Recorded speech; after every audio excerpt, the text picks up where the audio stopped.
வணக்க மகளே, இன்றைக்கான வீடியோவில் வந்து என்ன பார்க்குறோம் அப்படின்னா, டிரான்ஸ்ஃபார்மருடைய ஆம்பியர் அதிகமாக ஆச்சு அப்படின்னா சவுண்ட் வந்துட்டு இன்க்ரீஸ் ஆகுமா அப்படிங்கிறது ஒரு டீட்டெயிலான பதிவு தான். இது ஒரு இம்பார்ட்டண்டான டாப்பிக்கு.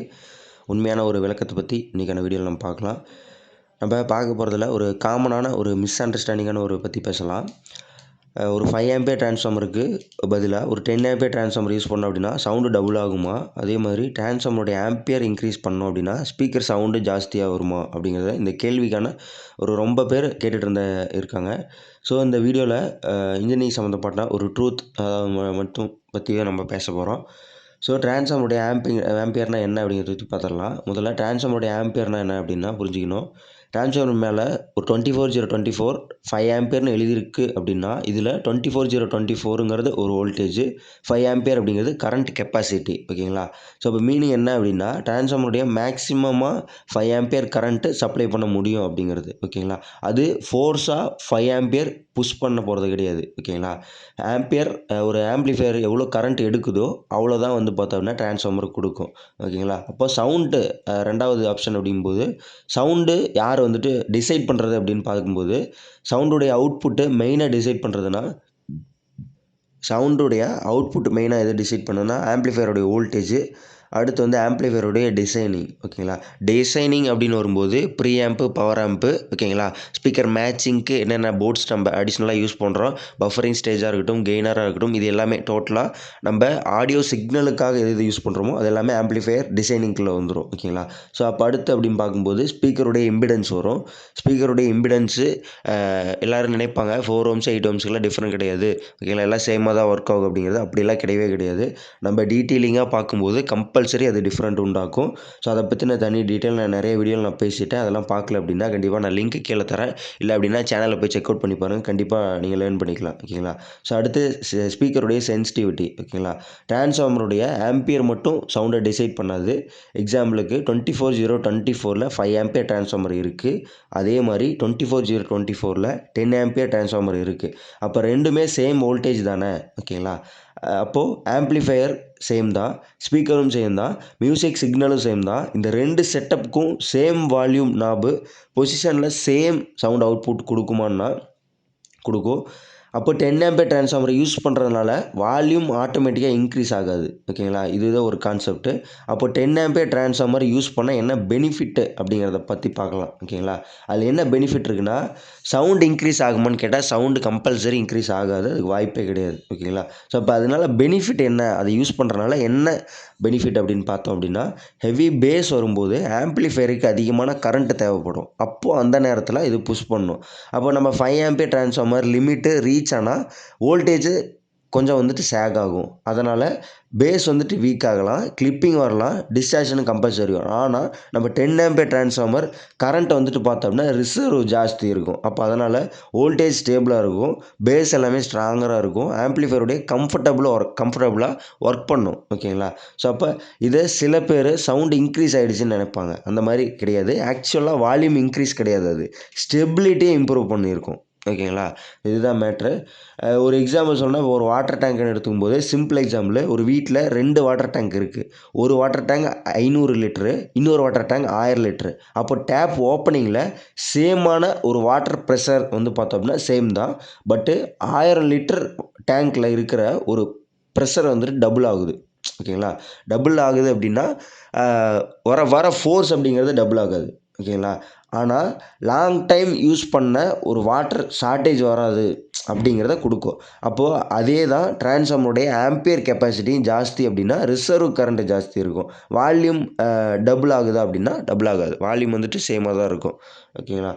இப்போது சவுண்ட் இன்க்ரீஸ் ஆகும் அப்படின்னா எப்போ சவுண்ட் இன்க்ரீஸ் ஆகும்னா சவுண்ட் இன்க்ரீஸ் ஆகணும் அப்படின்னா அதாவது ஆம்ப்ளிஃபையருடைய வோல்டேஜ் இன்க்ரீஸ் ஆகணும். இப்போ எக்ஸாம்பிளுக்கு 24024 வோல்ட்டு டிரான்ஸ்ஃபார்மரில் ஒரு ஆம்ப்ளிஃபையர் ரன் பண்ணுறாங்க அப்படின்னா அதை ஒரு 35035 வோல்ட்டு டிரான்ஸ்ஃபார்மருக்கு மாற்றி பவர் இன்க்ரீஸ் ஆகலாம் அப்படின்னா ஆகும். ஆனால் ஆம்ப்ளிஃபையருடைய போர்டு அண்ட் காம்பனன்ட்ஸ் சப்போர்ட் பண்ணால் மட்டும்தான் இது நடக்கும். அப்போது வோல்டேஜ் இன்க்ரீஸ்னால் அவுட்புட் ஸ்டேஜுடைய வாட்டேஜ் இன்க்ரீஸ் ஆகும். இப்போ 24024னால் ஒரு 120 வாட்ஸ் தான் வெளியே வரும். ஓகேங்களா. இப்போ அதோட அதிகமாக போட்டோம்னா அதுக்கேற்ற மாதிரி அவுட்புட் வாட்ஸ் வரும். அப்போது அந்த டிரான்சிஸ்டராக இருக்கட்டும், இன்புட் ரெசிஸ்டராக இருக்கட்டும், வோல்டேஜ் ஓகேங்களா, வோல்டேஜ் இன்புட்டில் வர எல்லா செக்மெண்ட்டில் இருக்க எல்லா காம்பனண்ட்டுமே குவாலிட்டியான காம்பனண்ட் போட்டிருக்கணும். அதை 3030 டிரான்ஸ்ஃபார்மரை சப்போர்ட் பண்ணுற அளவுக்கு மேட்ச் பண்ணியிருக்கணும். அப்போ தான் போர்டு வந்து சப்போர்ட் பண்ணும். அப்போ தான் நம்மளால் வாட்டேஜ் எடுக்க முடியும். வாட்டேஜ் எடுக்கும்போது அதுக்கேற்ற மாதிரி ஸ்பீக்கர் மேட்ச் பண்ணும்போது நமக்கு வால்யூம் அதிகமாக கிடைக்கும். அப்போ அதனால தான் சவுண்டு வால்யூம் இன்க்ரீஸ் ஆகும். அப்போ கரண்ட் ரேட்டிங் இன்க்ரீஸ் மட்டும் பண்ணால் சவுண்ட் லெவல் இன்க்ரீஸ் ஆகுமான்னா ஆகாது. இதுதான் கான்செப்ட்டு. ஒரு ரியல் எக்ஸாம்பிள், இப்போ 24/0/24 5 ஆம்பியர் டிரான்ஸ்ஃபார்மர் மேக்ஸிமமாக பவர் ரஃப்லி ஒரு 240 வாட்ஸ் ஓகேங்களா. மேக்ஸிமம் பவர் ரஃப்லி 240 வாட்ஸ். இது எப்படி 24/0/24ல் 5 ஆம்பியர் போட்டோம்னா 240 வாட்ஸ் வரும் அப்படின்னா அது வந்து ரஃப்லி வேறு கால்குலேஷன் ஓகேங்களா. ஆனால் ஒரிஜினல் கால்குலேஷன் போது 120 வாட்ஸ் தான் வரும். அதுலேயும் 60% தான் எஃபிஷியன்சி.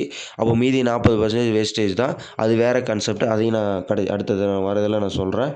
இப்போ 24 × 5 = 240 வரும் ஓகேங்களா. 24 × 2 × 5 = 240 பவர் வோல்டேஜ் ஆம்பியர் வரும். அப்போது 24/0/24ல் 10 ஆம்பியர் டிரான்ஸ்ஃபார்மர் யூஸ் பண்ணும்போது மேக்ஸிமம் பவர் ரஃப்லி 480 வாட்ஸ் வரும். இப்போது ஆம்ப்ளிஃபையரில் 100 வாட்ஸ் தான் கன்சியூம் பண்ணுது அப்படின்னா 5 ஆம்பியர் டிரான்ஸ்ஃபார்மரில் ஈஸியாக சப்ளை பண்ணும்.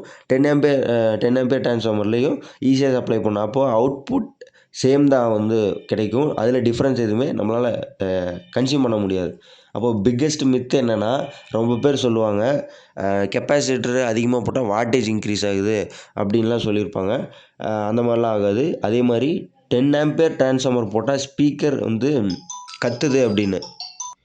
இது கம்ப்ளீட்டாக கரெக்டானு கேட்டால் கரெக்டாக இல்லை. அது ஆக்சுவலாக என்ன நடக்குது அப்படின்னா, ஓல்டு டிரான்ஸ்ஃபார்மரில் வீக்காக இருந்திருக்கும். அதேமாதிரி வோல்டேஜ் ட்ராப் அந்த மாதிரி இருக்கிறதுக்கு வாய்ப்பு இருக்குது. ஒரு நியூ டிரான்ஸ்ஃபார்மர் ஸ்ட்ராங்காக இருக்கும் பட்சத்தில் அது மாதிரி வோல்டேஜ் ஸ்டேபிளாக இருக்கும். அதனால் சவுண்டு க்ளீனாக கேட்கும். பீப்புள் அதை வால்யூம் இன்க்ரீஸ்ன்னு நினச்சிக்குவாங்க. ஆனால் அது இன்ஜினியரிங் பாயிண்ட் ஆஃப் வியூவில் பார்த்தோம் அப்படின்னா வோல்டேஜ் சேம்னா அவுட்புட் வந்துட்டு சேமாக தான் வந்து பார்த்தோம்னா தரும். அப்போது வோல்டேஜ் டிரான்ஸ்ஃபார்மருடைய ஆம்பியர் இன்க்ரீஸ் பண்ணால் மட்டும் சவுண்டு இன்க்ரீஸ் ஆகும்னா ஆகாது. அதனுடைய ப்ளஸ் பாயிண்ட்டு எல்லாமே மைனஸ்ன்னு நான் சொல்லிட்டேன் நான். வால்யூம் என்றைக்குமே டபுள் ஆகாது. ஸ்பீக்கர் வாட்டேஜ் ஆட்டோமேட்டிக்காக இன்க்ரீஸ் ஆகாது ஓகேங்களா. ஸோ நம்ம கொடுக்கறதுக்கு தகுந்த மாதிரி தான் பவர் ஆம்ப்ளிஃபையர், டிரான்ஸ்ஃபார்மர், ப்ரீஆம்ப் இதெல்லாம் மேட்ச் பண்ணி என்ன கொடுக்குதோ அதுக்கேற்ற மாதிரி தான் ஸ்பீக்கர் வேலை செய்யும். ஸோ இது ஒரு கான்செப்ட்டு.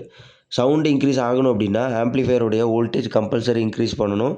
ஆம்ப்ளிஃபையருடைய பவரும் இன்க்ரீஸ் பண்ணணும். அப்படிங்கும் பட்சத்தில் ஆம்பியரும் அந்த வோல்டேஜும் இன்க்ரீஸ் ஆகணும். ஸ்பீக்கருடைய எஃபிஷியன்சி இந்த 3மே கம்பல்சரி இன்க்ரீஸ் ஆகும் பட்சத்தில் தான் டிரான்ஸ்ஃபார்மருடைய ஆம்பியர் ரேட்டிங் மட்டும் கான்செப்ட் கிடையாது. ஸோ இதுதான் டிரான்ஸ்ஃபார்மருடைய ஆம்பியர் பற்றின ஒரு உண்மையான இன்ஜினியரிங் ட்ரூத்து. இது நீங்கள் எந்த கான்செப்ட் எடுத்துனாலுமே இந்த மாதிரி தான் வரும் கணக்கு ஓகேங்களா. ஸோ இதில் ஏதாவது டவுட் இருந்துச்சு அப்படின்னா கண்டிப்பாக எனக்கு வாட்ஸ்அப் பண்ணுங்கள். இல்லை அப்படின்னா கால் பண்ணுங்கள். நான் கண்டிப்பாக டீட்டெயிலாக நான் சொல்கிறேன். இல்லை அப்படின்னா கமெண்ட்ஸில் தெரிவிங்க. கண்டிப்பாக அடுத்த பதிவில் நான் கண்டிப்பாக டீட்டெயிலான ஒரு வீடியோ போடுறேன் ஓகேங்களா. ஸோ கண்டிப்பாக நம்ம சேனலை சப்ஸ்கிரைப் பண்ணாமல் பண்ணிக்கோங்க. லைக் பண்ணி ஷேர் பண்ண கமெண்ட் பண்ணுங்கள். நான் உங்கள் தனுஷ் ரேடியோஸ். கண்டிப்பாக சப்போர்ட் பண்ணுங்கள். சிறந்த முறையில் பண்ணிடலாம். ஸோ அதே மாதிரி தனியாக கஸ்டமைஸ்டான ஒரு பவர் ஆம்ப்ளிஃபையர் டிரான்ஸ்ஃபார்மரில் வந்து எல்லாமே தனித்தனியாக நம்ம ரெடி பண்ணலான்னு இருக்கோம். ஸோ அது போயிட்டே இருக்குது. கண்டிப்பாக நடக்கும் ஓகேங்களா. ஸோ அது உங்கள் ஆதரவுனால தான் கண்டிப்பாக நடக்கும். கண்டிப்பாக ஒரு குவாலிட்டியான காம்போனன்ட்ஸ் போட்டு கண்டிப்பாக எல்லாமே தனியாக நம்ம தனுஷ் ரேடியோஸ்லேருந்து தனியாக கண்டிப்பாக நம்ம தனியாக ஆரம்பிக்கிறோம். கண்டிப்பாக சப்போர்ட் பண்ணுங்கள். சிறந்த முறையில் பண்ணிக்கலாம் ஓகேங்களா. சரி ஓகே, இந்த வீடியோ முடிச்சிக்கலாம் ஓகேங்களா.